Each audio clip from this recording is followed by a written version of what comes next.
Adrián, ¿estás dispuesto? Sí, claro. Pues con la oración de Adrián empezamos. Querido Padre Celestial, te damos las gracias por la oportunidad de estar aquí reunidos en esta clase de instituto y poder aprender, Padre, acerca de la historia del Evangelio en España, Padre. Te damos gracias por todo este conocimiento que pones a nuestra disposición, Padre, y también por la buena labor del profesor.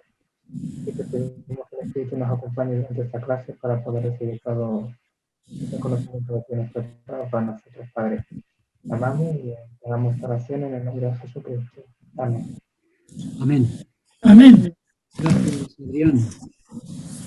Muy bien, pues hoy vamos a hablar de algo que recuerdo que un miembro de la Iglesia dijo: yo creo que este es el acontecimiento más importante de la historia de la Iglesia en España, por su trascendencia y la influencia que esto tenía en la imagen de la Iglesia en el país, aunque recordamos que el ABC cogió ahí unos comentarios que indicaban lo contrario, pero realmente era una reacción a algo que era precisamente importante. Si no lo hubiera sido, no habría habido ninguna reacción como aquella. Así que vamos a hablar de la autorización para enseñar las creencias de la Iglesia en la escuela pública, lo cual significaba que el gobierno de España veía en las enseñanzas, en las creencias de la Iglesia, algo que no era ningún problema para la ciudadanía, porque era una asignatura de la escuela pública que podía escoger cualquier niño de cualquier parte de España sin importar su creencia religiosa. Y hablaremos un poquito de esa experiencia después al final. Al final va a poder venir Magdalena unos minutos, Manolo. Sí, está terminando una clase con las mujeres jóvenes y viene. Ella es al final, cuando ella se incorpora y nos va a hablar un poquito de la experiencia, una de las maestras del lo que llamamos preseminario y que ahora comentaremos. Muy bien, pues vamos a proyectar una diapositiva, la vamos a ir leyendo entre todos para tener una visión global de lo que fue esta experiencia. Y aunque no hay tiempo ni espacio para poner todo lo que ocurrió en diferentes partes de España, la experiencia de la esposa de Manolo será un ejemplo de lo que podríamos comentar sobre la experiencia en diferentes colegios. Aquí tienes a dos estudiantes de preseminario, que yo sepa. ¿Quiénes son los estudiantes de preseminario? Lara. Lara y yo. Vosotras podéis hablar como alumnas y Magdalena como maestra. Vamos a recordar entonces esta experiencia que algunos ya tuvieron cuando eran criaturitas.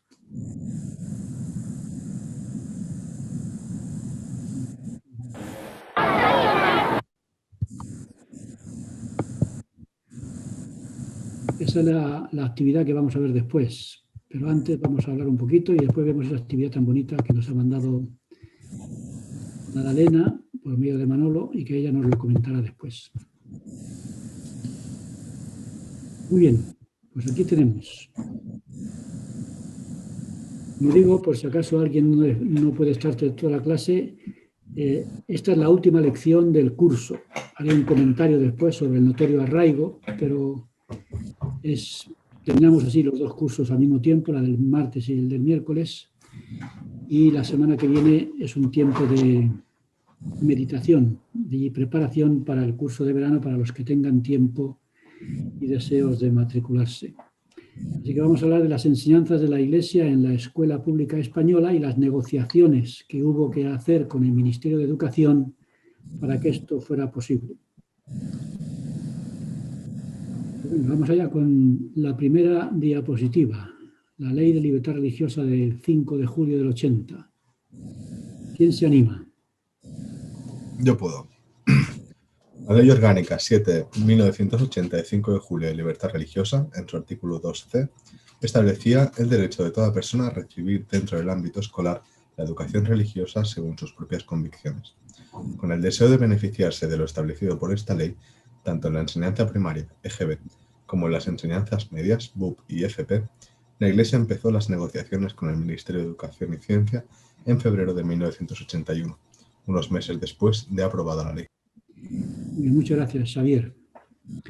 Así que esta ley de 1980, que fue una posterior, ya hablamos de la primera ley de libertad religiosa, que fue en el 67, esta fue ya del 80, y en esta ley se preveía, o como dicen, se contemplaba, como dicen algunos, que los grupos religiosos que recibiesen la autorización podían enseñar sus creencias o ofrecer en la escuela pública sus creencias como asignatura optativa, tanto en la educación general básica, que ahora comentaremos qué es, porque es una cosa que ya es del pasado, como en las enseñanzas medias, que hoy se llamaría enseñanza primaria y enseñanza secundaria respectivamente, el BUP, que será el bachillerato, y la FP, que era la formación profesional.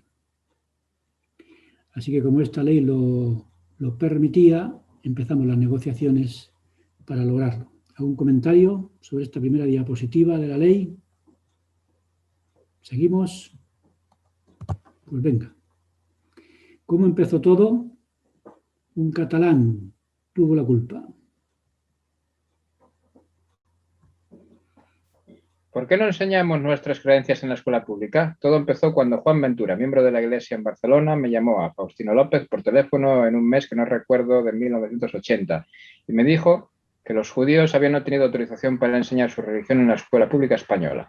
Y me preguntó por qué no hacíamos nosotros la misma solicitud. Para saber los pasos seguidos por los judíos, fui a visitar a Samuel Toledano en la sinagoga que los judíos tienen en Madrid, en el distrito de Chamberí. Después de explicarme los pasos seguidos por ellos, empecé a hacer visitas para informarme. Muy bien, Jorge. Así que me llamó por teléfono. Hola, hombre, él vivía todavía en Barcelona. ¿Qué tal, Jordi? Digo, Jordi era el hermano. Joan. ¿Qué tal, Juan?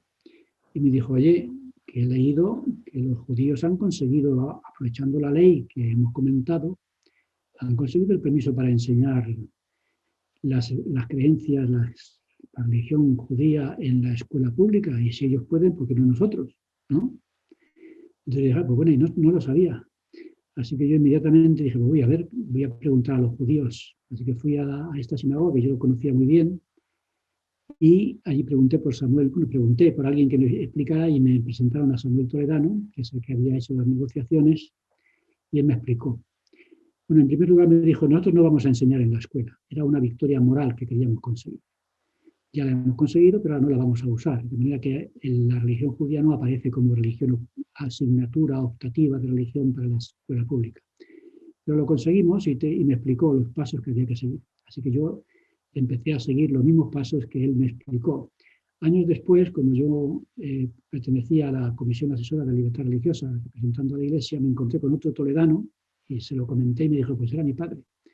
Así que tuve contacto con el padre en esta época y años después, hace poco tiempo, con el hijo también.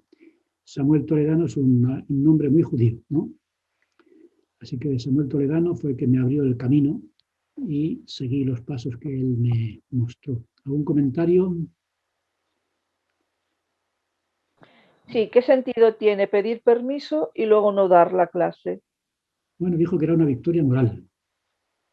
Ah, nosotros no nos conformamos con victorias morales, queremos más. Eso es como el que se declara y después que le dicen que sí, dice, bueno, pues ahora solamente quería saber si estabas dispuesta a casarte conmigo.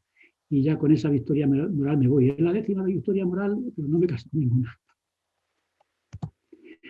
Entonces, primera visita. Empiezan las negociaciones. Faustino López empieza a moverse. ¿Y por qué me llamó Juan a mí? Pues porque yo era el responsable de seminarios e institutos en Madrid. Así que yo en mi diario encontré esto.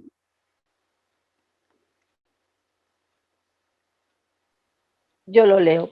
Adelante. Primera visita al Ministerio de Educación, jueves 18 de diciembre de 1980. En mi diario de aquellos días tengo la siguiente entrada el viernes 19 de diciembre de 1980. Ayer estuve visitando el Ministerio de Educación situado en la calle Alcalá. y la delegación del mismo ministerio que hay en el Paseo del Prado. Estuve en contacto con una de las personas encargadas de los asuntos educativos de bachillerato en la delegación del Ministerio de Educación. Esta persona me dijo que tenía que reunirme con el excelentísimo señor director de enseñanzas medias. Aquello sería el principio de unas negociaciones que durarían varios años. Muy bien. O sea que lo tuyo no fue fácil, lo de él rápido y lo tuyo fue muchos años. Claro, tomó tiempo porque yo no era judío. A mí me faltaba sangre de Israel. Yo soy gentil y nada judaizante. Así que fui al Ministerio de Educación, empecé a preguntar por aquí y por allá, y entonces alguien me dijo, me tienes que hablar con el señor director de enseñanzas medias. Las enseñanzas medias era pues el bachillerato y la formación profesional. Aquello fue el principio. ¿Algún comentario? Seguimos. Entonces, las dos enseñanzas que había en aquella época, primaria y secundaria, se llamaban así. La educación general básica y las enseñanzas medias. La Ley General de Educación, el 14 de 1970, de 4 de agosto, establecía la enseñanza obligatoria en lo que se conocía como Educación General Básica, EGB, para las edades de 6 a 13 años. Después, el alumno tenía dos opciones, el Bachillerato Unificado Polivalente, el BUP, o la Formación Profesional, FP, en lo que se conocía como enseñanzas medias para las edades de 14 a 16 años. Muy bien, gracias, Lara. Así que esto es lo que había. Es decir, los niños de 6 a 13 años estudiaban la primaria, que era la EGB, y los adolescentes tenían, si querían ir a la universidad, iban al BUP, al bachillerato, y si querían hacer una carrera técnica, iban a la FP. Y todo eso se llamaba enseñanzas medias, que hoy ya sería la enseñanza secundaria, y eran las edades de 14 a 16 años. Y la religión era una asignatura obligatoria, así que todo el mundo tenía que hacer religión, o ética y moral, como veremos después. ¿Algún comentario? Así que esta es la enseñanza que había en mi época. ¿Cuál era el objetivo?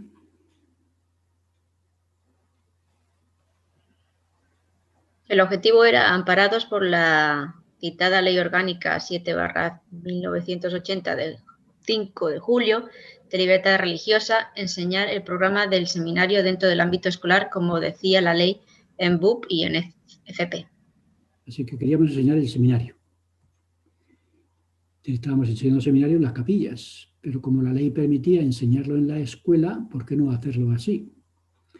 Así que estas visitas pretendían pedir permiso para que lo que se estaba enseñando, el seminario que se llama la capilla, se enseñe en la escuela, tanto en el bachillerato como en la formación profesional, es decir, la enseñanza media o la enseñanza secundaria. Y nos compensaba, porque en el seminario de la escuela solo era 2 veces a la semana, mientras que el seminario diario era 5. Eso es un buen comentario. El número de clases se reducía y la enseñanza se complicaba. Porque a lo mejor tenías, en lugar de tener 5 alumnos en la capilla, tenías 5 alumnos en 5 escuelas. Es que yo he sido maestra de seminario, ¿eh? Por eso estás tú recordando. Entonces, claro, en este caso decíamos, bueno, pues para enseñar a estos 5 alumnos que están en 5 escuelas distintas, tenemos que encontrar o 5 maestras. Normalmente siempre eran maestras porque eran horas intempestivas, que solamente las que estaban en casa podían hacerlo, o una maestra que estuviera todo el día dando vueltas, de colegio en colegio, y si coincidían los horarios ya no podía ir porque tenía que estar en un colegio y en otro. Compensaba, es una de las cosas que después hablaremos, porque duró 10 años y evaluándolo podíamos sacar algunas conclusiones desde el punto de vista educativo, pero es verdad, la pregunta esa es muy importante. ¿Compensó o no compensó todo el sacrificio que hicisteis los maestros de la época? Pues pruébanos. En cuanto a preseminario, sí, porque no teníamos seminario, entonces era un añadido, un extra. Porque el seminario lo tenían, es verdad, porque no había enseñanza de religión en las capillas. Así que ahí sí fue un regalo y también, como estamos comentando, un poco complicado. Muy bien, seminario y el preseminario. Visitas. Yo empiezo ya las visitas al ministerio, porque aquello era visita tras visitas. Para ello,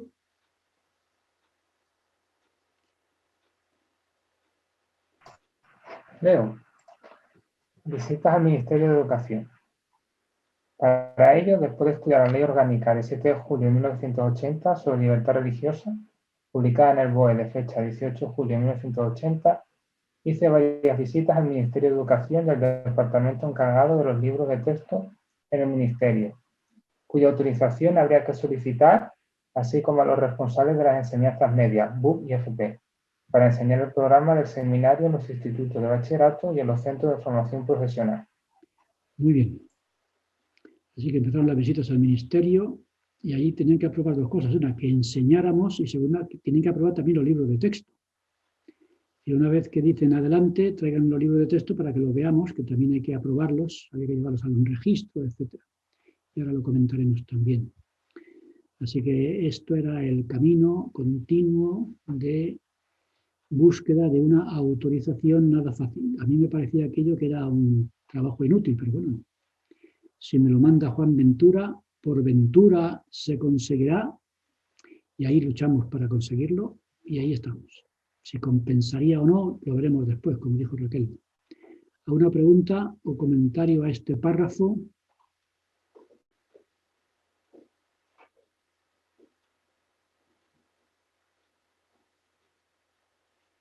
¿Ninguna? Todo esto tiene mucho mérito porque para poder enterarse de todas las triquiñuelas, los caminos, para hacer todo lo que en España hay que hacer para cursos y para todo, menudos paseos tuviste que darte durante años para conseguirlo. Pues fueron varios años.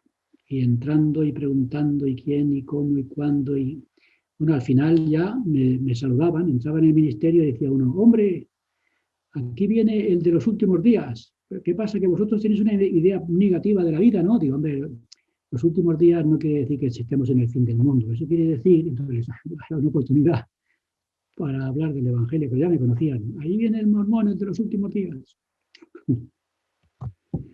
Comienzo de las negociaciones.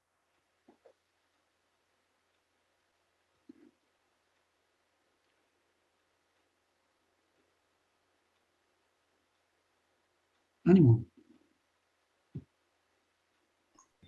Venga. Ay, pues nada, callo. Venga, Jorge, tú ibas a leerlo. Pobre hombre, le quité Ángeles. Bueno, nada. El 20 de febrero de 1961 nos reunimos en la delegación del Ministerio de Educación del Paseo del Prado, los representantes de la Iglesia, con el subdirector general de la Ordenación Académica, Antonio Iniesta Oneca. El 30 de septiembre de 1961 llamé por teléfono al señor Iniesta para seguir con las negociaciones y me recomendó que llamara a Luis Apostúa, director general de Asuntos Religiosos. Ese mismo día, 30 de septiembre, envié una carta al Ministerio de Educación, Juan Antonio Ortega y Díaz Zambrona, para solicitar oficialmente el permiso para enseñar el seminario como asignatura de religión en los centros escolares de BUP y de FP.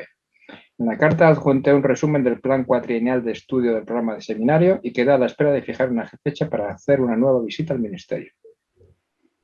Todo esto lo tengo con días y horas porque lo llevo en mi diario. Llevaba yo un registro puntual de todo lo que hacía y la hora y el nombre y todo. Casi te hiciste notario. Sí, se notaba ahí que llevaba el registro.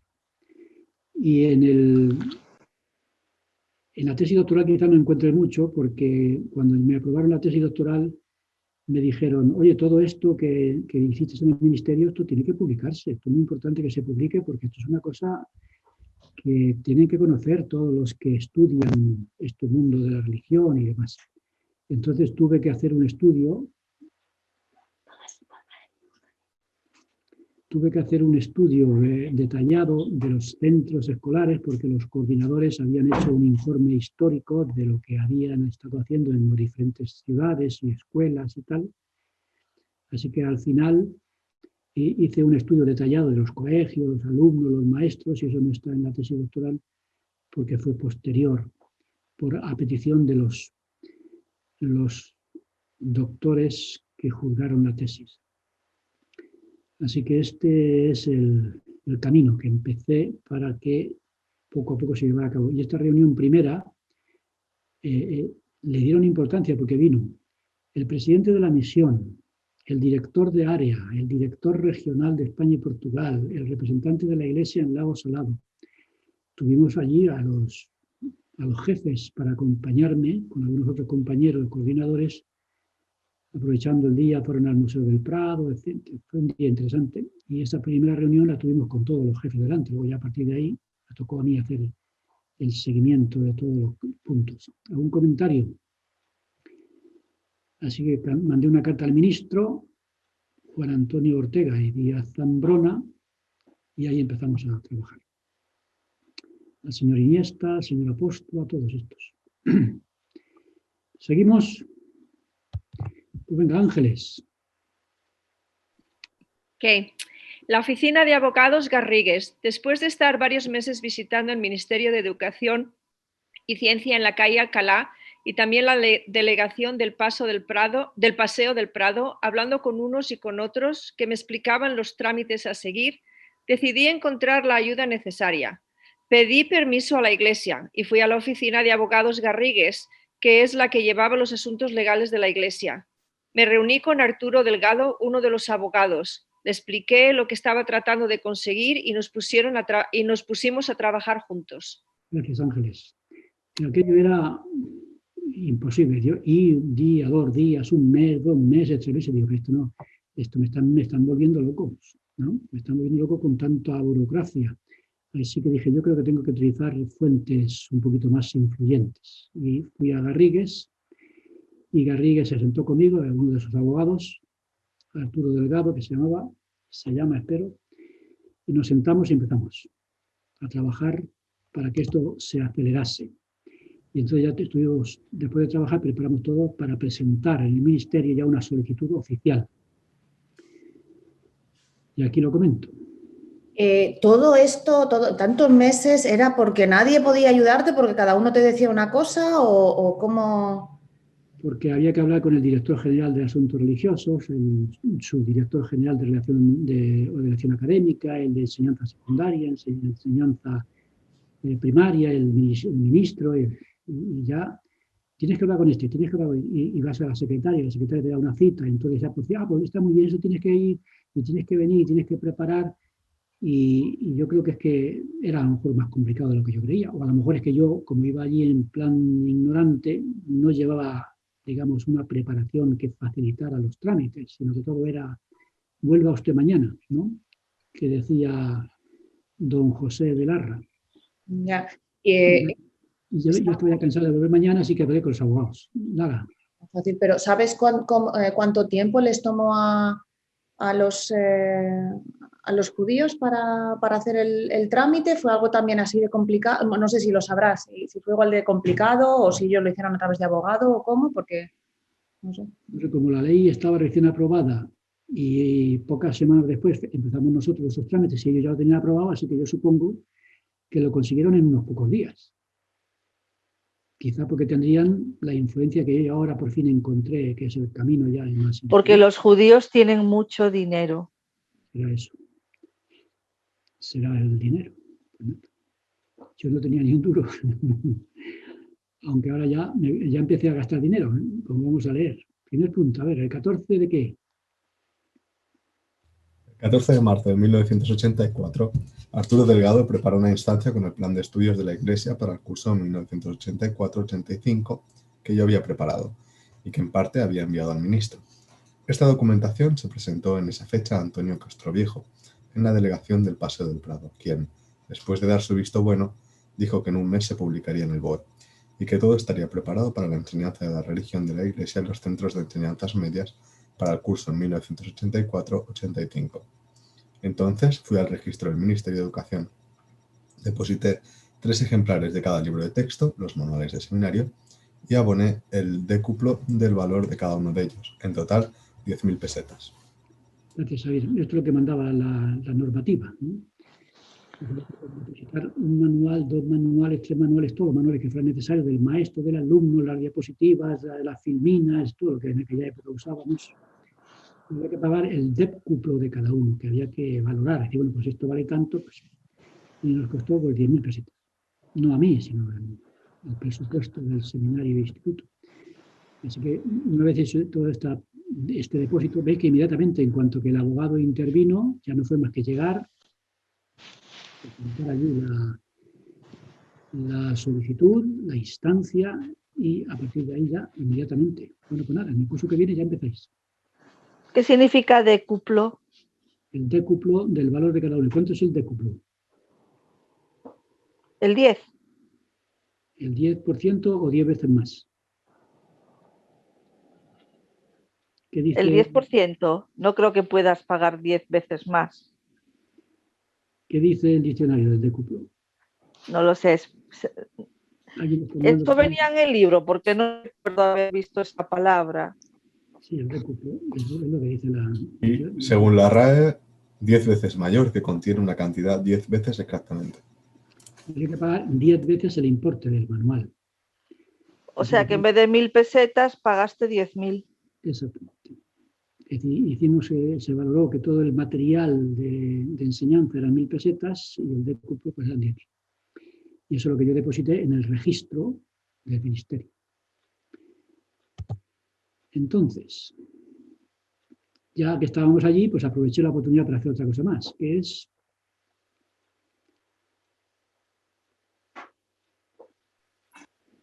Y aproveché para presentar también un plan de estudios para la EGB, edades 6 a 13 años, después de haber obtenido un permiso especial de la Mesa General de Educación de la Iglesia, porque la enseñanza de la religión en esas edades no la administra el programa de seminarios. Para obtener ese permiso propuse un plan de enseñanza a los dirigentes de la Iglesia para las edades de la EGB y pedí que nos permitieran excepcionalmente administrarlo en España para aprovechar esa oportunidad que nos daba la ley. Lo aceptaron y lo presenté también en el ministerio. Así que ahí teníamos cuántas edades son, desde los 6 hasta los... Hasta los 18. Lo que pone ahí, ¿qué pone? 6 a... 13. Bueno, de 6 a 13 durante las edades de 6 a 13, sí. 8, ¿no? Son 6, 7, 8, 9, Sí. 10, 11, 12, 13. 7, 8. 8 cursos. Hasta octavo de GB. Hasta octavo. Entonces yo tuve que imaginar qué podemos enseñar, porque en seminario no hay ninguna duda, ya está, el programa está establecido, los 4 libros canónicos, un libro canónico tras otro hasta 4 años, aunque en el BUP nada más que eran 3 años. El COU era el 4º año, entonces ahí teníamos una cosa que también teníamos que adaptar, que ahora lo miramos. Pero yo tuve que preparar un curso. ¿Cómo preparo yo un curso que dure 8 cursos? 8 manuales. Entonces yo estuve dándole vueltas y vueltas hasta que por fin elaboré el material, así se comenta por aquí. Los 4 cursos, en primer lugar, los 4 cursos del seminario en el Ministerio de Educación. Había 4 cursos, aunque en realidad el bachillerato y la ECT nada más que duraban 3 cursos. Así que el 4º curso se daría en la capilla. Continuando, adelante. Oh, Faustino, solo un comentario. Es que cuando leí el libro me sorprendió mucho que se empezaran a dar las clases de religión desde edades tan tempranas cuando la Iglesia realmente no lo hace. Y no sé si esto ha ocurrido en otros países o ha sido España un caso único donde empiezan a los 6 años con la Iglesia. Pedí permiso al sistema educativo, la Mesa General de Educación lo discutió, me dieron copia de la minuta, como llaman, donde dijeron, bueno, el asunto de la EGB en España. Y vieron que era una oportunidad única. No sé si hay en muchos países la asignatura de religión en la escuela. Entonces ellos dijeron, pues si están enseñando religión a nuestros niños en la escuela durante 8 años y podemos enseñarles nosotros en la escuela en lugar de que les enseñen una religión distinta o moral, ética y moral, pues dijeron que nos parece una buena idea. Que los niños españoles reciban la religión no en la escuela, sino o sea, no en la capilla, sino en la escuela. Porque de todas maneras, religión van a tener. Ética y moral o religión. Entonces dijeron, bueno, pues si pueden escoger, mejor que escojan religión de la Iglesia. Entonces yo presenté el plan, lo aceptaron, y como bien dices, Ángeles, yo creo que es una cosa excepcional. No creo que hubiera en muchos sitios algo así. Pero era como llevar la primaria a la escuela. ¿Y esto ocurrió en todos también en los colegios privados o concertados o solo en los públicos 100%? Solamente la enseñanza pública. Pública. que dirigía directamente el Ministerio de Educación. Entonces los trámites continuaban y en el caso del seminario decimos: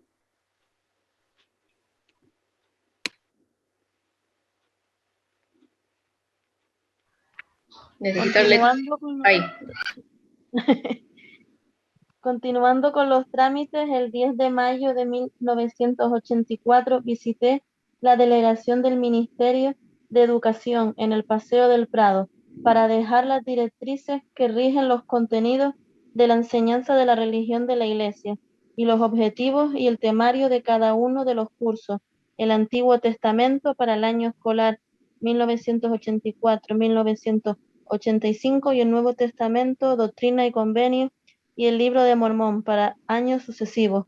Todo se publicaría en el BOE como requisito previo a la enseñanza en los colegios. El señor Castroviejo aseguró que se publicarían antes de las vacaciones. El material de enseñanza sobre el Antiguo Testamento lo deposité en el Ministerio de Educación. Gracias, Ari. El curso 84-85 tocaba el Antiguo Testamento. Y como había 4 cursos ya establecidos en la Iglesia, consecutivos, yo presenté por lo que pongo aquí, todas las directrices, contenidos, temarios, objetivos, todo tuve que elaborarlo al estilo de los cursos de la escuela, y todo elaborado y preparado. Y todo eso se publicó en el Boletín Oficial del Estado, y concretamente el del Antiguo Testamento, que es el que tocaba, pues todo este material lo deposité en el Ministerio, en el registro, todos los manuales y demás. Así que tuve que hacer una elaboración didáctica de todo el material para que aquello se presentara según los modelos establecidos para cualquier tipo de asignatura de la escuela pública. ¿Algún comentario? Esto sobre el bachillerato, perdón, esto sobre el seminario. Y sobre la EGB, bueno, aquí están las publicaciones primero. Con fecha, a ver.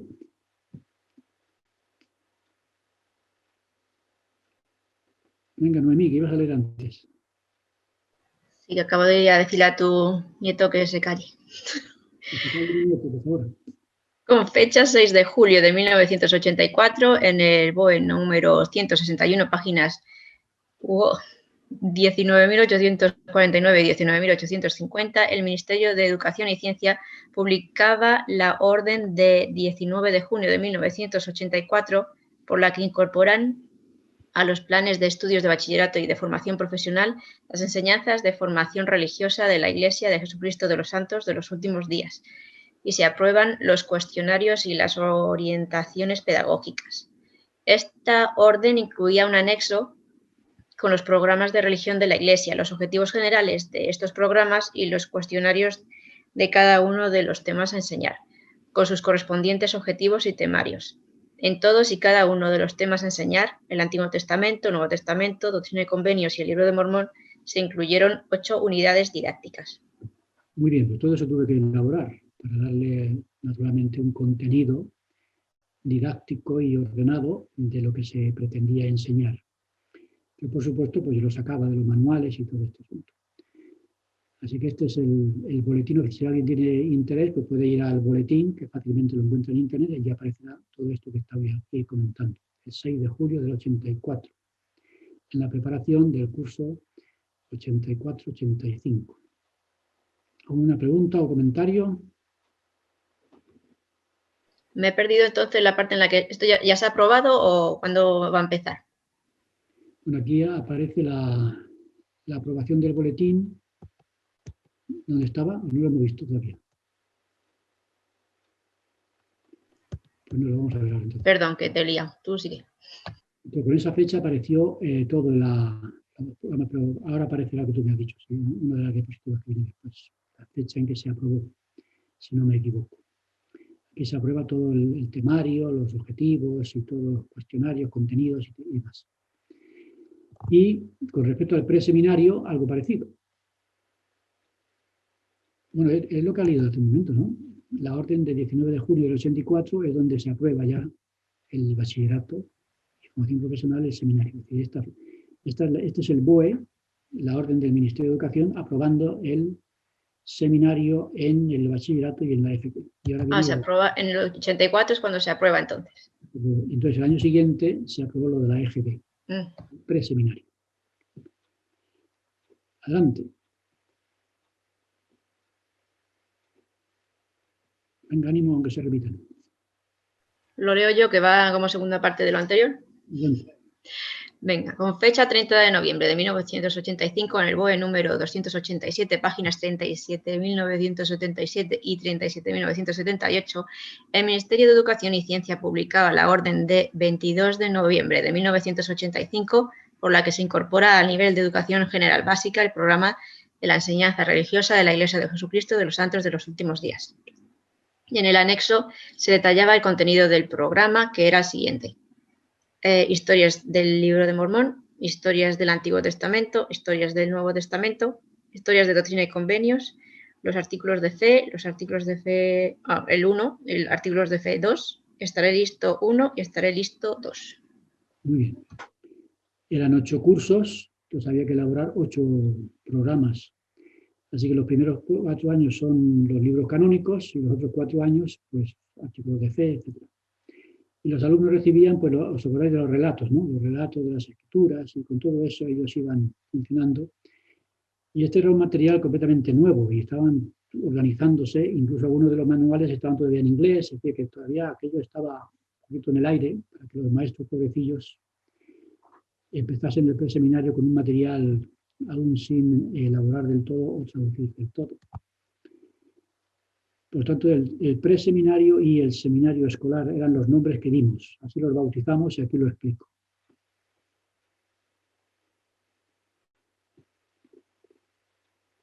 Adelante.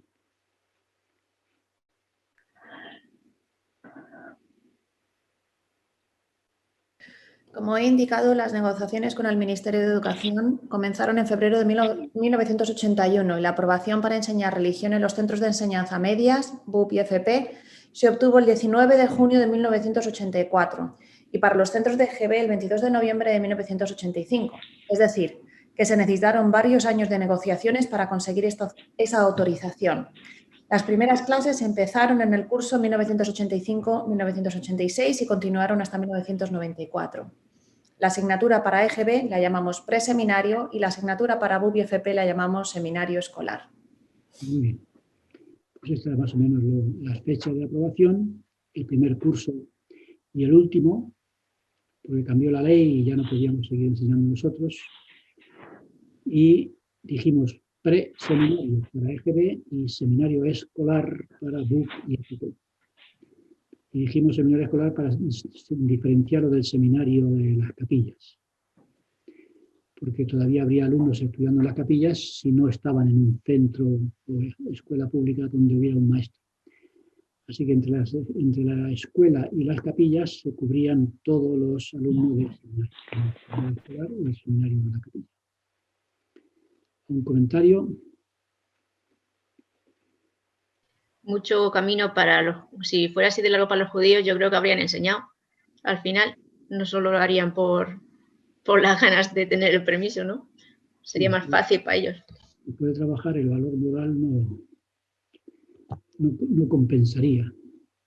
Por tanto, en EGB y en BUP y FP, es decir, la primaria y la secundaria, los alumnos tenían la obligación de cursar la asignatura de religión o ética y moral.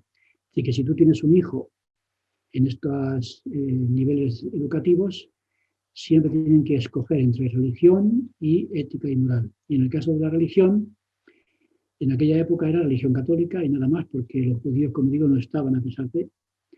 Pero desde que se aprobó la Iglesia de Jesucristo, cuando un niño llegaba al colegio y le decían, ¿qué quieres estudiar? Ética y moral, religión católica o la religión de los mormones. Y tenían que escoger entre las tres. Eso en toda España. Y sea miembro o no sea miembro de la Iglesia. Esas tres opciones estaban oficialmente en todas las escuelas. ¿No hubo otra opción, otras religiones que también enseñaron? Por eso comentábamos antes, cuando hablamos del templo, que decían, ¿cómo es posible que los mormones lo hayan conseguido tan rápidamente cuando otras iglesias con más arraigo y más años todavía no lo han conseguido? Así que si yo no estoy equivocado, los judíos lo consiguieron pero no lo aplicaron, nosotros lo conseguimos después y más adelante lo conseguirían otros, pero en este momento yo no tenía un registro de que hubiera ninguna otra opción en la escuela, salvo que yo estuviera equivocado y hubiera algún grupo protestante que se lo tuviera. Pero esto es lo que yo había visto en el momento. Tan rápido relativo. Sí, el tiempo es relativo. Fue muy rápido porque ellos no sabían las peleas que había recorrido antes. El precio a pagar que de 4 años o 5 años de corre y ve e insistir, eso pues solo lo sabías tú. Lo sabía yo muy bien, sobre todo. Así que siempre que un niño... Venga, adelante.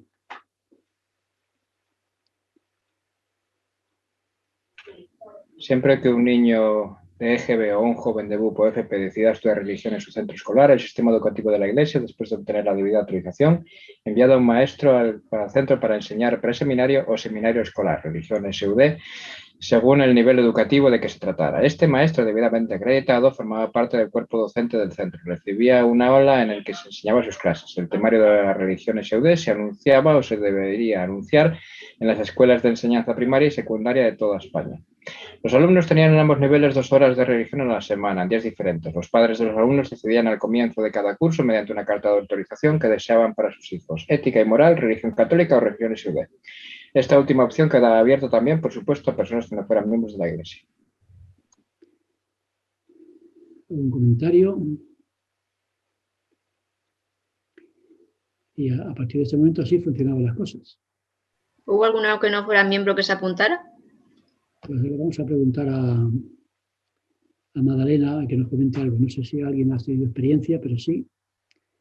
Hay una experiencia muy interesante, pero yo creo que me la contó ella, así que lo cuente ella al final. Pero ciertamente los no miembros también tenían la puerta abierta si ese fuera su deseo. Así que cuando se organizaba esta enseñanza, el maestro o la maestra de la iglesia se convertía en un maestro más en el centro. Y por tanto tenía un aula y en esa aula enseñaba su asignatura a la hora de la religión. Cuando tocaba religión había un aula donde iban los jóvenes, los niños jóvenes de la iglesia, los de la iglesia católica o los de ética y moral. Así que era un maestro oficial como cualquier otro.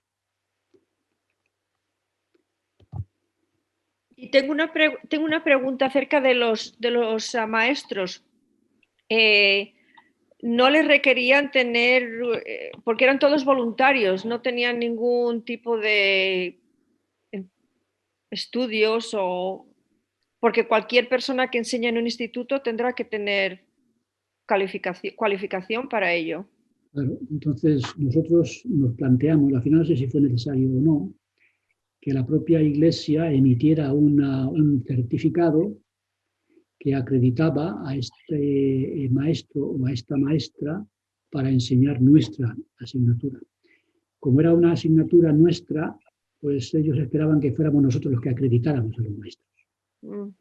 Pero sí, yo recuerdo que era una cosa que nos planteamos en su día, porque naturalmente, como bien dices, un maestro no puede enseñar en el instituto si no tiene una licenciatura, si no me equivoco, y en la universidad si no tienes un doctorado.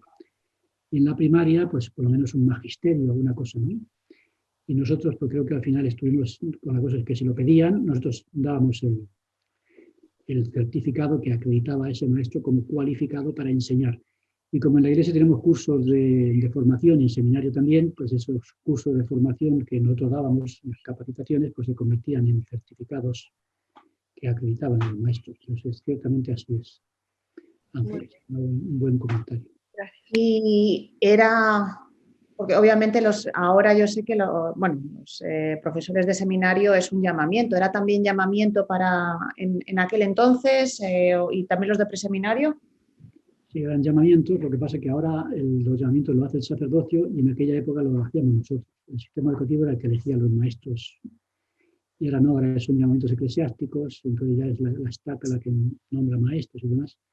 Pero en aquella época teníamos una autonomía para elegir los maestros, capacitarlos, y eso lo hacíamos nosotros directamente. Pero sí, era una especie de asignación más que un llamamiento. pero se podía considerar llamamiento eclesiástico más que tarea, llamémoslo, de enseñanza profesional. Pero vamos, en aquella época el sistema educativo tenía su propia línea de autoridad y decidía a los maestros por su propia cuenta. Pero no era entonces trabajo, obviamente no era trabajo remunerado, digamos. Era, como bien decía Ángel, es un voluntariado. Era un voluntariado. Como sigue siendo todavía.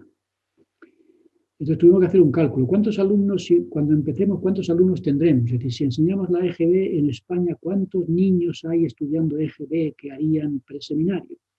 ¿Cuántos jóvenes tenemos en BUP y FP que harían seminario escolar? Porque claro, no bastaba con tener la edad, sino que tienes que estar en un centro. Y no bastaba que estar matriculado en seminario, tenía que estar en un centro donde se pudiera enseñar la asignatura. Entonces tuvimos que hacer una serie de cálculos y aquí hago yo un resumen del cálculo que estuvimos haciendo. En el año 85, adelante.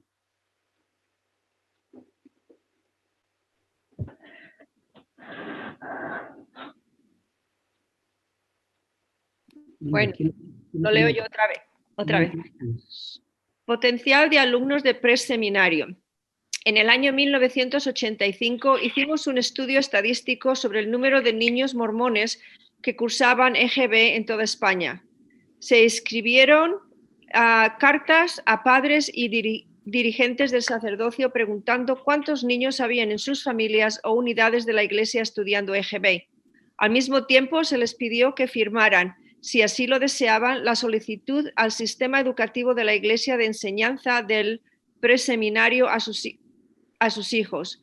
Se recibieron solicitudes que sumaron un total de 678 niños en edades de 6 a 13 años, cursando EGB. Utilizando este dato como referencia, se estimó que en España habría unos 1.100 niños santo de los últimos días matriculados en EGB y se calculó que 2 años después, en 1987, el número sería de unos 1.300. Estas cifras de candidatos posibles para el programa de preseminario fue una gran ayuda para la preparación de un plan de enseñanza para los cursos siguientes. Gracias, Ángeles. Así que este es el estudio que estuvimos haciendo, a ver cuántos alumnos habría, porque tenemos que preparar manuales, tenemos que preparar maestros, tenemos que preparar toda una estrategia de trabajo. Y estos son los cálculos que hicimos. Un comentario.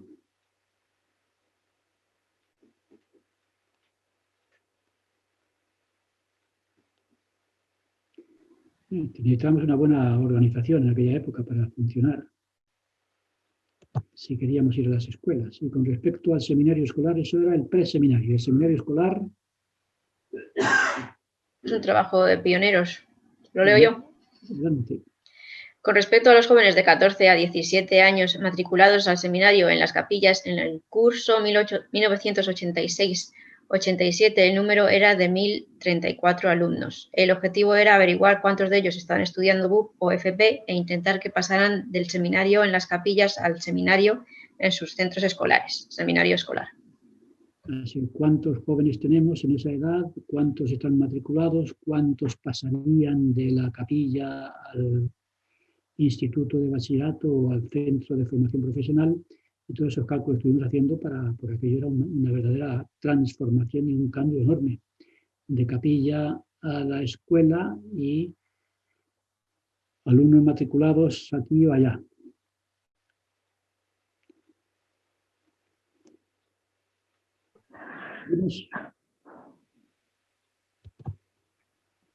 Potencial total, entonces, diríamos, teniendo en cuenta ambos grupos de edades, la cantidad total de niños y jóvenes miembros de la Iglesia que podrían recibir religión de la Iglesia en la escuela pública española era, por tanto, de unos 2.000 alumnos, números redondos. Así que calculamos que teníamos ahí un potencial de 2.000 jóvenes, entre unos y otros, niños y adolescentes, disponibles para llegar a ellos mediante la enseñanza pública. ¿Seguimos? Venga, aquí tenemos una buena lectura. Adelante. El sistema educativo de la Iglesia. Muchos se preguntaron entonces y se preguntan todavía hoy ¿Cómo consiguieron los mormones, que eran un grupo sin notorio arraigo, autorización para incluir sus enseñanzas como asignatura optativa de la escuela pública española, adelantándose a otros grupos religiosos de más peso? Es verdad que el nombre Garrigues ayudaría, pero lo que se presentó en el ministerio era un programa perfectamente organizado, con más de 70 años de experiencia en Estados Unidos en aquella época, hoy con más de un siglo, y con unos manuales y medios audiovisuales que recibieron todo tipo de felicitaciones de los responsables del ministerio, y sin olvidar que se necesitaron más de 3 años de negociaciones, es decir, que no se consiguió de la noche a la mañana. La Iglesia de Jesucristo de los Santos de los Últimos Días de España era muy joven entonces, pero tenía detrás un sistema educativo que ha estado siempre en primera línea en el mundo de la educación.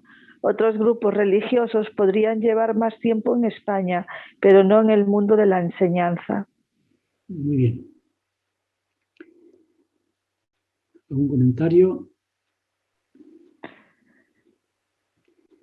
Por eso que, ¿cómo es posible que esta iglesia, que es tan nueva, que todos son extranjeros, que ni siquiera son cristianos, que están al otro lado del cristianismo, cómo es posible que hasta tiene una idea del misterio que es muy extraña, etcétera, ¿no? Pero es que no sabían que la iglesia en España era nueva, pero el sistema educativo de la iglesia no es nada nuevo. Una anécdota. Yo he sido miembro de la Comisión Asesora de Libertad Religiosa y allí estaban pues, todos los representantes de todas las iglesias que estaban reconocidas oficialmente en España. Y una vez recibí una invitación de uno de los grupos religiosos, que no voy a citar, y diciendo que habían organizado una reunión especial porque iban a estrenar un libro de texto para la enseñanza de la religión, porque ellos también enseñaban en aquella época, hablando de hace ya menos tiempo, en la escuela, pero utilizaban apuntes y hojas sueltas y por fin habían conseguido que por medio de una editorial publicar un manual para la enseñanza de la religión en la escuela. Y nos invitaron porque era una oportunidad única para este grupo religioso, este libro de texto que habían inaugurado. Era un librito, pues no sé, qué librito de texto, publicado en una editorial. Y yo dije para mí, madre mía, nosotros llevamos más de un siglo ya publicando manuales, medios audiovisuales y trabajando con un material que, como digo, impresionó en el ministerio. Por tanto, es verdad que la Iglesia de Jesucristo era nueva en España, pero lo que estamos hablando es la enseñanza de la religión en la escuela y nosotros teníamos ahí mucho más experiencia y antigüedad en el mundo de la enseñanza que ningún otro grupo religioso, aparte de la Iglesia Católica. La Iglesia Católica lleva bastante tiempo, por supuesto. Así que esta fue una experiencia muy interesante de la queja. La queja era una queja teológica, pero no, digamos, didáctica o educativa o pedagógica, por la experiencia que la Iglesia lleva y que yo conozco muy bien después de 46 años de estar dentro del sistema educativo. ¿Algún comentario? Los seminarios del instituto, un informe para que conozcamos un poquito mejor qué es el seminario del instituto en todo el mundo. El informe del año 2011 decía lo siguiente. Los seminarios e institutos de religión. Para conocer mejor el programa de seminario e instituto de religión del sistema educativo de la Iglesia, veamos como ejemplo las cifras del informe escolar del año 2011. Ese informe mostraba una matrícula de 369.373 alumnos de seminario, nivel de secundaria, y 348.111 alumnos de instituto, nivel de enseñanza superior, con un total de 3.293 maestros y administradores profesionales y 46.244 voluntarios. Durante este año 2011, el número de horas donadas por estos miles de voluntarios fue de 21 horas, 41 y 21 millones. Eso, gracias. Todos ellos enseñando religión en un total de 143 países. Seminarios, bueno, sí. La donación, estos voluntarios donaron 21 millones de horas. como voluntarios para la enseñanza. De manera que este es el seminario del instituto. Una pregunta, perdón, Faustino. Eso fue en el 2011, ¿no? Sí. Es que, o sea, me he quedado preguntando por qué a mí nunca me ofrecieron lo de poder escuchar, o sea, solo me decían, ¿tienes ética o la religión? Nunca me habían ofrecido esto. Entonces me he quedado pensando. Esta experiencia duró solamente 10 años. Cuando cambió la ley decía que ya solamente podían enseñar en la escuela pública los grupos religiosos que tuvieran un acuerdo con el Estado. Nosotros tenemos ahora mismo el notorio arraigo, que significa que tenemos un arraigo en el país que nos permite estar oficialmente representados en muchas instituciones, pero no tenemos un acuerdo con el Estado. Los primeros 4 grupos religiosos que tuvieron un acuerdo con el Estado fueron, por supuesto, la Iglesia Católica, que tenía el acuerdo del Vaticano, ¿no? Pero los 3 grupos religiosos no católicos que llevaron el notorio arraigo fueron los protestantes, los judíos y los musulmanes. Y ese notorio arraigo se convirtió tiempo después en un acuerdo oficial con el Estado. Y cuando la ley de educación cambió de la LOCSE a la LODE, o de la LODE a la DOCSA, no me acuerdo, exigía en la nueva ley que se tuviese un acuerdo con el Estado, no bastaba con el notorio arraigo. Así que perdimos aquella oportunidad que duró, como digo, una experiencia de 10 años, y a ti cuando tú llegaras a la escuela ya había pasado esa experiencia. Y ahora mismo pues estamos ahí peleando si queremos o no queremos un acuerdo con el Estado, aparte de tener el notorio arraigo, como ocurrió con, ¿verdad? Que parece que el gobierno no está muy interesado en convertir a todos los grupos religiosos que tienen notorio arraigo, convertirlos en grupos religiosos con acuerdo directo con el Estado. Lo que están haciendo ahora mismo, y ya nos lo dijeron hace años, en lugar de establecer un acuerdo con los grupos religiosos que tienen notorio arraigo, lo que quiere hacer es dar a los que tienen notorio arraigo los mismos derechos que los que tienen acuerdo. Y así, sin necesidad de tener un acuerdo con el Estado, tener los mismos derechos que.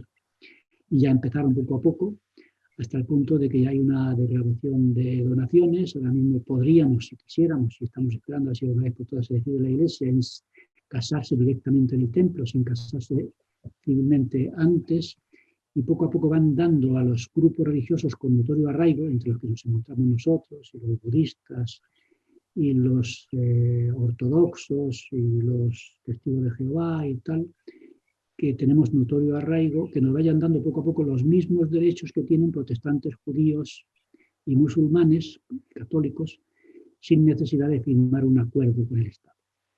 Pero una de las cosas que perdimos por no tener acuerdo fue el derecho a continuar con esta experiencia de la enseñanza de la religión en la escuela.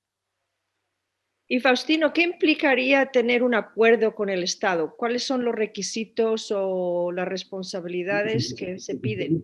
El requisito es tener un notorio arraigo y que luego el gobierno quiera firmar el acuerdo. Y luego pues hay una serie de derechos, y miramos, yo ahora no me acuerdo, yo tengo por ahí en los documentos, no sé si lo he puesto en el libro, todos los derechos que tienen los grupos religiosos con acuerdo, que no tienen lo que tenemos notorio arraigo. Por ejemplo, uno de ellos que no tenemos ya es el de la enseñanza de la religión en la escuela. Y no sé si hay otros beneficios económicos, hay una serie de beneficios que no tienen todavía los de notorio arraigo y que se supone que el gobierno tiene buena voluntad y nos irá dando poco a poco, uno a uno, hasta que se iguale el notorio arraigo con el acuerdo sin necesidad de firmar acuerdos, sino que con el notorio arraigo sea suficiente. Y en eso estamos. El informe este que está en pantalla ahora es de 2011, pero de seminario institutos de todo el mundo, de todos los países.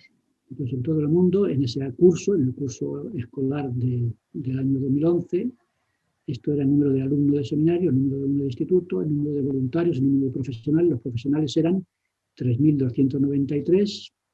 En Estados Unidos la mayoría de los maestros son profesionales. Y luego, pues en el resto del mundo, la mayor parte son voluntarios, 46.000 voluntarios que han donado 21 millones de horas. Esto hace que sea un sistema educativo con mucha eficacia en su... Claro, esto tiene mezclado las personas que estudian, por ejemplo, en Estados Unidos, en los institutos, en el colegio, y los demás en las capillas. Para que allí en el seminario de Estados Unidos hay un programa que se llama Release Time. Release Time es que ellos no tienen religión en la escuela. Pero cuando llega la hora de dar un release, a un descanso en todos los jóvenes, la Iglesia construye un edificio de seminario al lado de una escuela grande y hay un momento en que los alumnos no tienen clase, salen de la escuela, se meten en el edificio de seminario, tienen su clase de seminario y vuelven a la escuela. Lo llaman release time.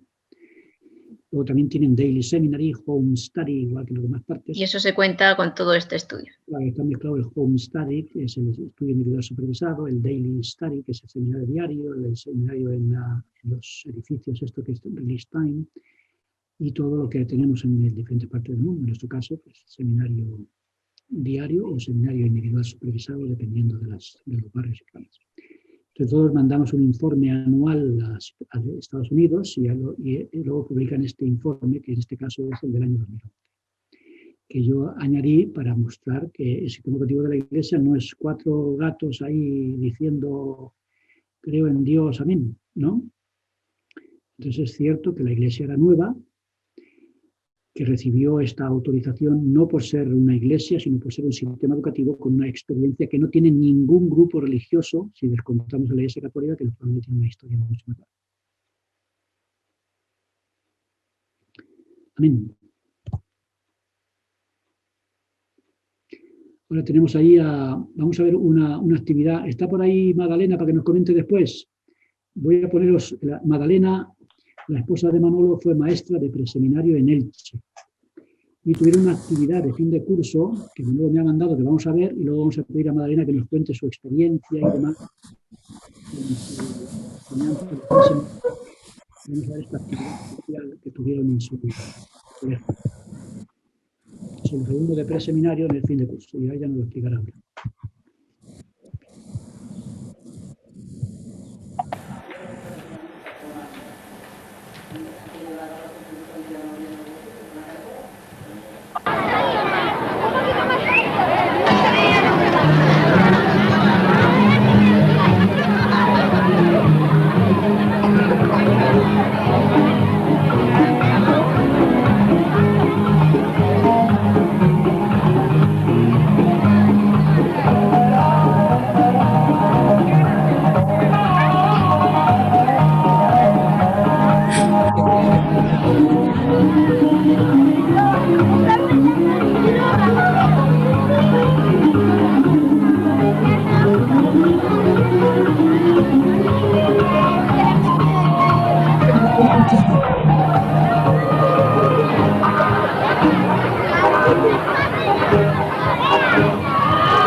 Pues tenéis el quinto curso en Elche, con Magdalena como maestra.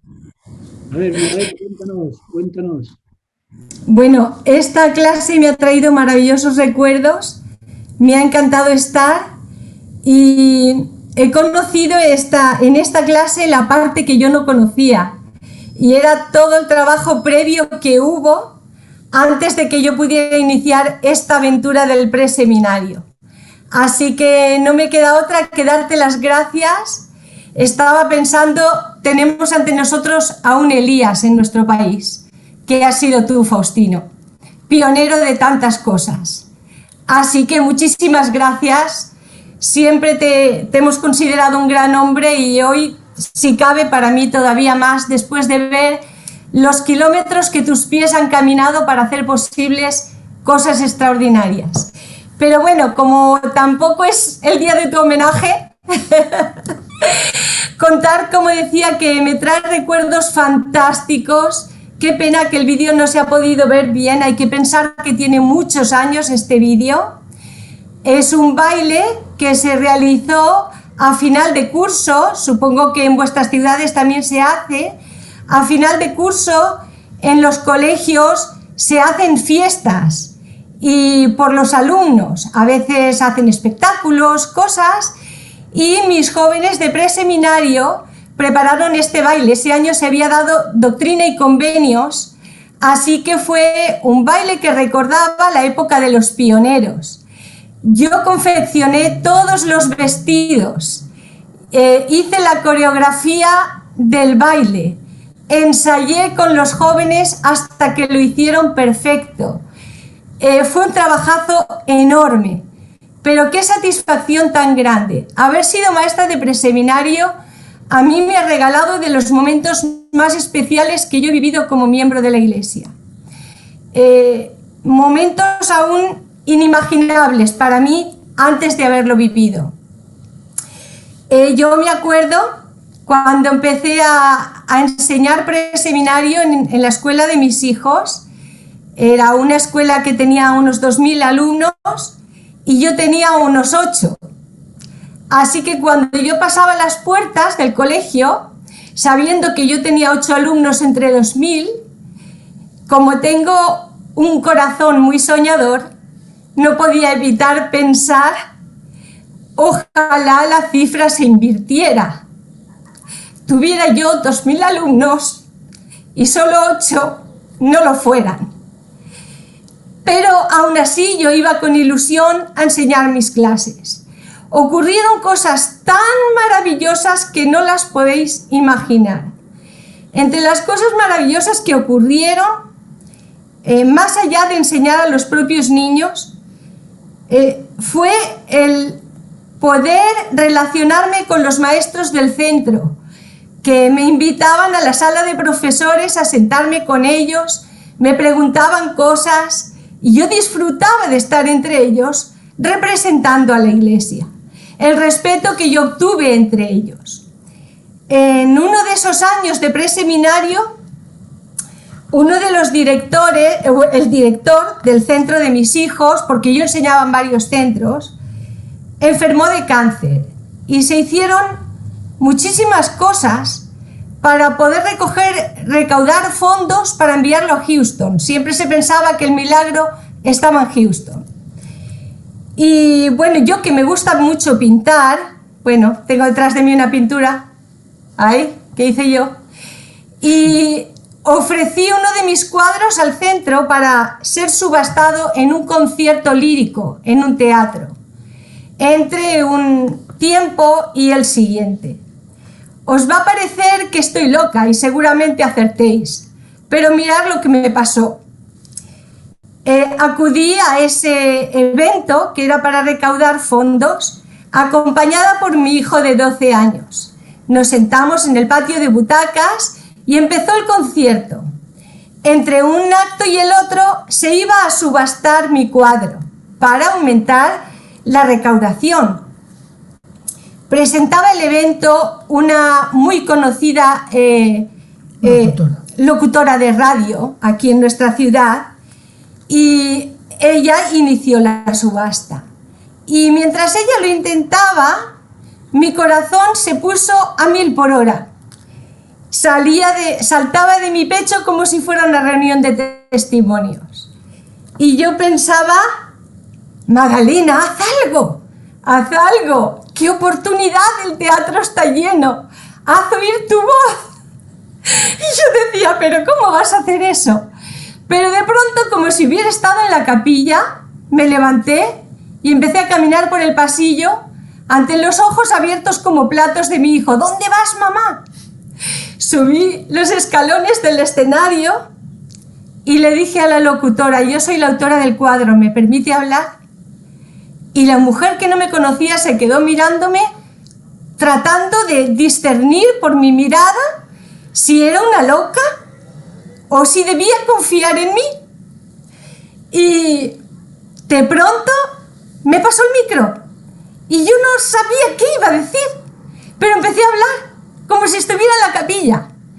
Empecé a hablar de la importancia de la solidaridad, del amor, de las virtudes que Cristo enseñó, cómo en momentos como este podemos estar más unidos que nunca. Yo no sé qué discurso solté, pero cuando terminé, todo el teatro se puso de pie y empezó a aplaudir.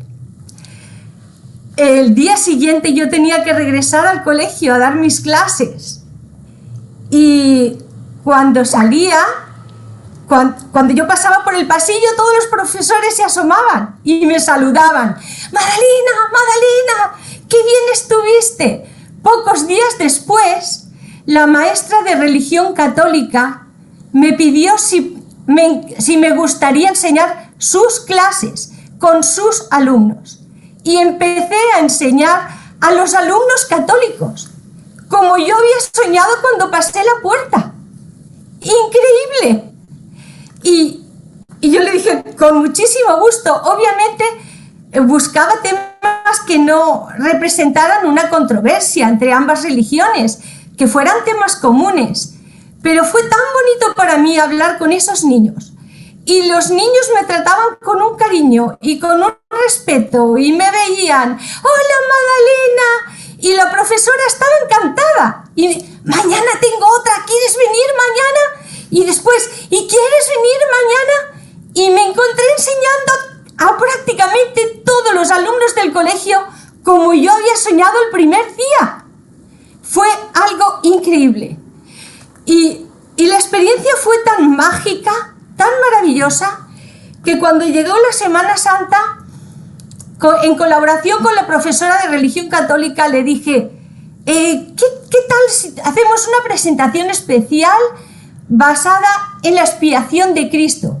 Ah, pues sí. Y yo llevé el vídeo de, ¿cómo se llamaba? Para esto he nacido, que había salido en aquella época. Me llevé a los misioneros vestidos de calle, para no dar mucho el cante. Y antes de ir al colegio, los misioneros y yo habíamos estado practicando en mi casa con el piano a cantar «Grande eres tú», con varias voces. Y cuando llegábamos poníamos escenas de la película Para esto he nacido y después nosotros cantábamos. A la hora de cantar, los profesores salían de sus clases y se metían donde estábamos nosotros para escucharnos cantar. Fue tan bonito, tan bonito. No sé, he tenido tantas experiencias gracias a Preseminario que son sumamente sagradas para mí, tan especiales y tan inolvidables. Y me di cuenta que el Señor puede abrir puertas cuando nosotros estamos listos para cruzarlas. Si tenemos un deseo sincero de hacer la obra de Dios, el Señor siempre está ansioso de apoyarnos en eso.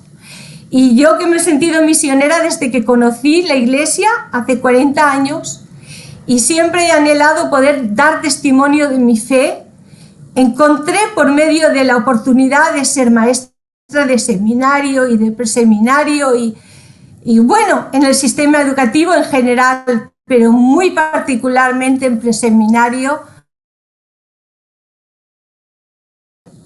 quedaron sembradas muchas semillas. Algunos años más tarde, yo estaba trabajando en público, organicé unas jornadas de historia familiar y genealogía y muchos de los maestros del colegio vinieron a participar en estas jornadas.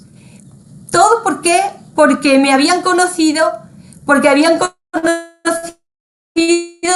algo de la Iglesia a través del maestro que la representaba, y ellos sintieron comodidad y el deseo de querer saber un poco más. Así que mi experiencia como maestra de preseminario fue que fue algo con el que el Señor nos quiso bendecir en aquella época, que seguramente cuando Faustino iba y venía haciendo el mismo recorrido casi diariamente, no imaginaba los frutos que esas caminatas darían, pero yo disfruté los frutos de su esfuerzo y para mí fue muy especial e inolvidable. Así que esta es mi experiencia como maestra de preseminario. Muchas gracias, Magdalena. Tú sí que eres una Elías, también, llevando el mensaje. Y tus palabras son un broche de oro para esta lección, un broche de oro para el curso y una manera de agradecer al Señor que nos diese esa experiencia de 10 años. Porque lo que ha contado Magdalena lo podían contar muchos maestros. Creo que Raquel también ha sido maestra, ¿no? Tú has enseñado también, Raquel. Así que si pudiéramos... Yo era maestra de seminario diario a las 7 de la mañana y luego en otro año por la tarde. Por la tarde, ¿no? Yo creo que, bueno, Manolo y yo, como nos van a jubilar pronto, debemos escribir sobre el sistema educativo. Yo creo que deberíamos escribir un libro sobre los maestros y maestras que se han sacrificado tantísimo, ¿verdad, Manolo? Ese voluntariado que hemos dicho hace un momento, millones de horas donadas, que no sabemos, porque no tenemos información, el fruto que da esas semillas que decía Magdalena. Así que este es el resumen de la Iglesia de Jesucristo en España, o del Evangelio restaurado ha llegado a España. Y esos 10 años sirvieron para muchas cosas. Por ejemplo, y no sé por qué no lo he puesto, lo tenía en el material, el porcentaje de rendimiento aumentó.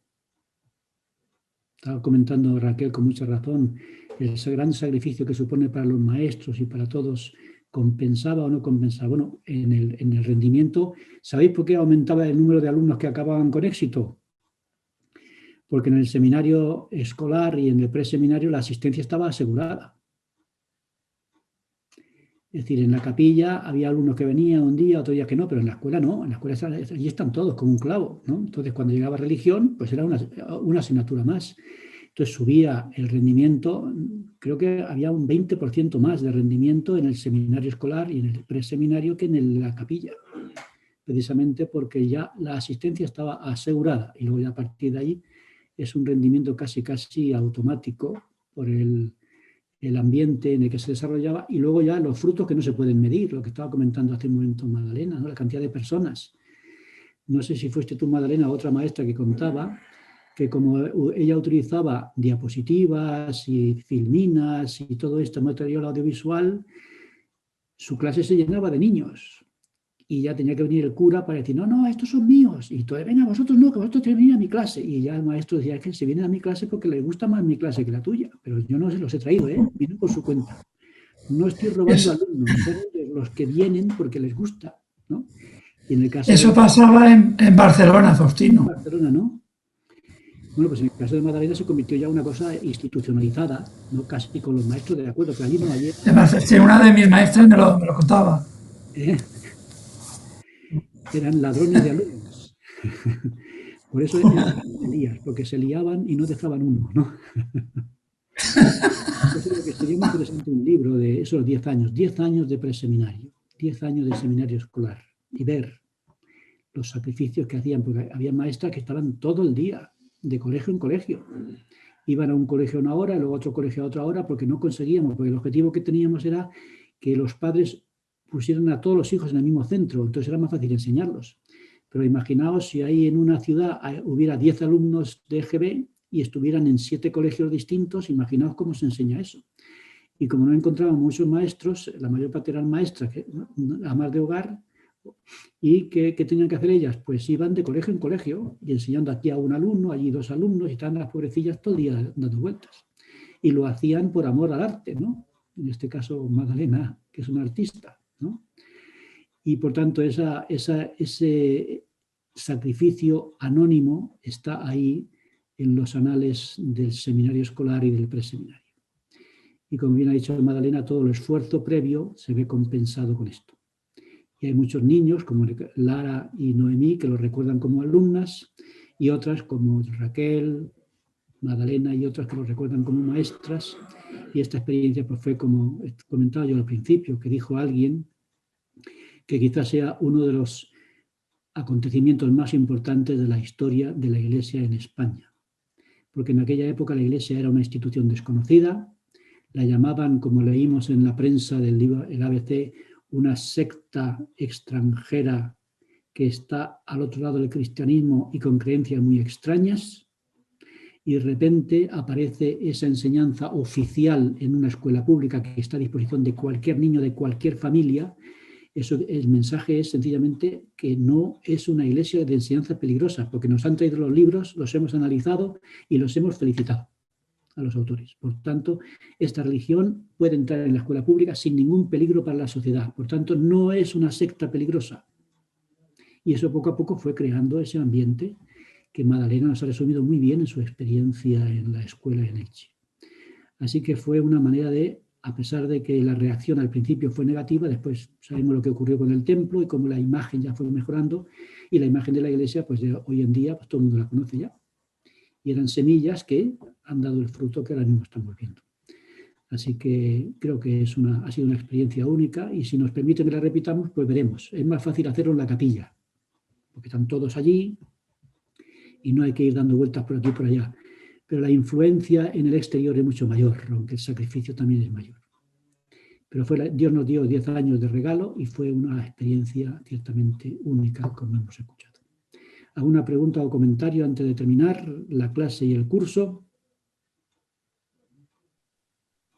El programa entonces de estudio de seminario, no tanto como, pero el de preseminario entonces está en la BOE de Sí, entre las fechas esas que tenéis ahí en el BOE están las fechas. El preseminario fue difícil de elaborar porque no había materiales. Entonces, ¿qué utilizamos? Bueno, pues unos materiales que la Iglesia utilizaba para la alfabetización de adultos, que estaba en inglés todo el material de los maestros, así que poco a poco estuvimos luchando para que se tradujera y demás. Así que lo que la Iglesia utilizaba para la alfabetización de alumnos y luego los libritos estos famosos de historia de las escrituras, exactamente, ahí está, lo que nos está enseñando Noemí, mi hija, eso es lo que utilizaban los alumnos. Así que con mucha imaginación preparamos un programa que la Mesa General de Educación, que está presidida por el Profeta, aprobó y nos permitió excepcionalmente que en España se enseñase religión en la escuela a los niños, que como bien comentaba Ángeles, no era una cosa normal, porque los niños reciben la primaria en la capilla, pero no en la escuela. Pero España abrió esa puerta y la Mesa General de Educación generosamente nos permitió entrar y las puertas se abrieron, ¿verdad, Madalena? Por todas partes, muchas puertas. Pues muchas gracias a todos. ¿Algún comentario antes de despedirnos? Hasta luego.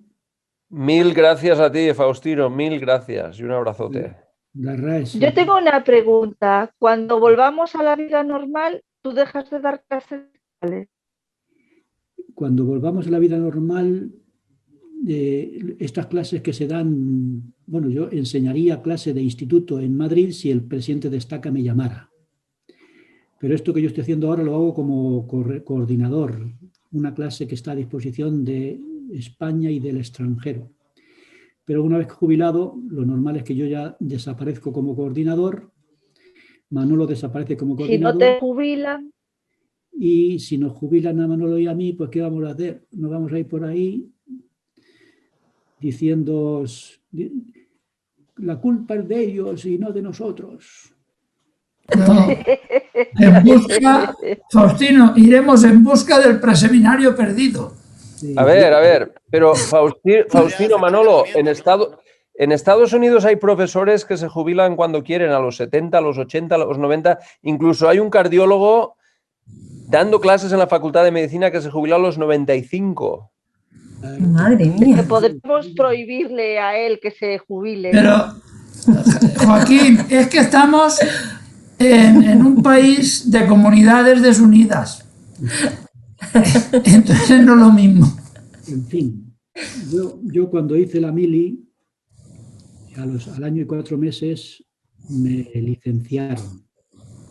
Pero antes de licenciarme me dijo el sargento Faustino, pues yo la acabo primero, había hecho los cursos, y me dijo Faustino, oye, ¿por qué no? Me dijo el sargento, ¿por qué no haces la carrera militar? No te licencies, vete a Toledo y sigues la carrera militar, nos gustaría que fueras militar con nosotros. Y yo le dije, bueno, yo creo que ya he tenido bastante. Me fui. Me licencié. Pero en el sistema educativo no me han permitido jubilarme, me han jubilado. ¿Ah, sí? Pues que el Señor os lo pague. ¿Y habrá otra persona que te sustituya en tu puesto y que dé estas clases también? Lo están buscando. Pero Con yo ya lupa. no voy a querer. Imposible, imposible. Lo están buscando con lupa, hermana. ¿Alguien sabe cómo se llamaba ese filósofo que vivía en un tonel? ¿Usted quién era? Diógenes. Diógenes, muy bien. Y dicen que Diógenes iba durante el día, a plena luz del sol, iba con un farol. Y le decían, pero Diógenes, ¿dónde vas con ese farol a plena luz del día, con todo el sol que hace? ¿Y qué dijo Diógenes? Busco un hombre, ¿no? Estoy buscando un hombre honrado.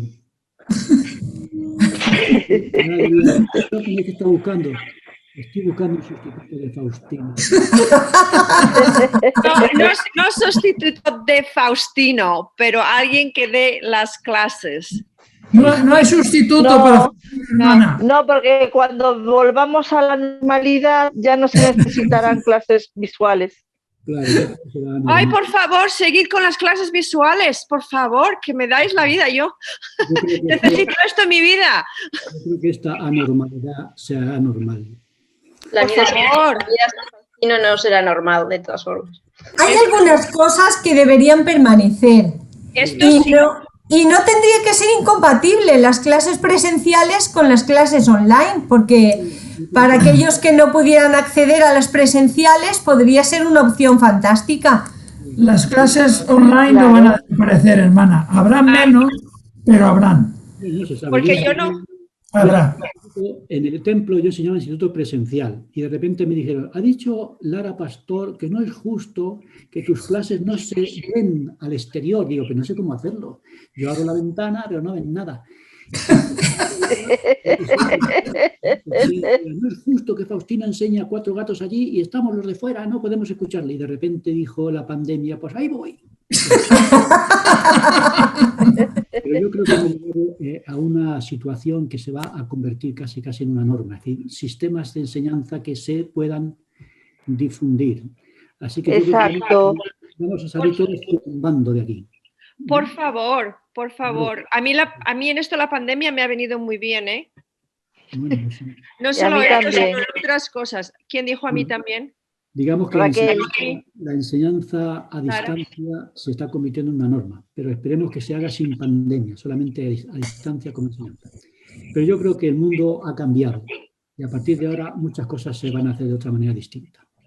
Sí. El Señor nos bendiga a todos y para mí ha sido un placer esta clase y la semana 1 de mayo vamos a enseñar religiones del mundo. Así que si alguien se anima, todos los martes a las 7 de la tarde, del mundo, y vamos a... Una pregunta, ¿por qué tenemos que aprender, por qué tenemos que estudiar religiones de otro mundo? De este mundo, perdón. ¿Por qué religiones del mundo? He enseñado ese curso 4 o 5 veces y una vez un alumno dijo, pero si nuestra iglesia es la verdadera y tenemos la plenitud del evangelio, ¿para qué queremos saber nada de lo demás si nosotros ya tenemos todo? Y yo le dije, buena pregunta, vamos a ver si lo contestamos durante el curso. Y vamos a ver si... Vale, genial. Es una buena pregunta. Es cultura Claro. Sí, sí. Exactamente. a cualquier nivel. Vamos a... No, que yo voy a estar en la clase, solo lo pregunté, pero yo voy a estar. Yo ya estoy apuntada. Pero la pregunta es cierta y vamos a contestarla durante el curso, a ver qué pasa. Es lo mismo que ha dicho Madalena. ¿El sacrificio del preseminario mereció la pena? Madalena, Sí. que sí mereció la pena. Rotundamente sí. La pregunta será, ¿y cuando acabe el curso de religiones del mundo, habrá merecido la pena? Sí. Y la respuesta será... Seguro que sí. Muy bien, pues muchas Si gracias. tú eres el maestro, habrá valido la pena. Qué buena. Yo voy a enseñarlo hasta el punto de que algunos a lo mejor deciden cambiar de religión porque se van a convertir en... A ver si te jubilan antes, Faustino. Yo tengo amigos budistas porque en la Comisión Asesora de Libertad Religiosa ahí están los representantes de los protestantes, que son los evangélicos, están los ortodoxos, están los musulmanes, están los judíos, el hijo de Samuel Toledano, Y tengo muchos amigos entre ellos, y para mí son como hermanos míos. Y yo a veces digo al budista, bueno, te vienes a mi iglesia y nos enseñas a los mormones a meditar, porque es que los mormones no saben meditar, no se caen ni bajo el agua de la Santa Cena. Bajo el agua de la Santa Cena. Bueno, pues vamos a hacer una oración que ya algunos se tienen que marchar. La última oración se la vamos a pedir, por ejemplo, a Xavier. Nos pedimos la última oración y con la oración de Xavier nos despedimos. Muchas gracias a todos. Nos veremos los que podáis la semana 1 de mayo. Padre Celestial, te damos gracias por la clase que nos ha dado Faustino y por este curso del que hemos podido participar, porque hemos podido aprender más en cuanto a la historia de la Iglesia, concretamente aquí, en España. Te agradecemos por las bendiciones que has derramado sobre nuestro país y por poder tener el Evangelio cerca de nuestras casas. Te pedimos, por favor, que puedas seguir bendiciendo a esta parte del mundo para que tu Evangelio pues, cada vez pueda llegar a más gente y que se pueda seguir fortaleciendo y convertirse pues, en un puntal fuerte para tu Iglesia. Te pedimos que tu Espíritu nos acompañe para que podamos seguir progresando y mejorando. Y estas cosas las dejamos en el nombre de Jesucristo. Amén. Amén. Amén. Amén. Muchas gracias. Amén. Xavier. A tú. Chao. Chao a todos. Familia. Gracias. Gracias, Faustino. Gracias, Faustino, gracias.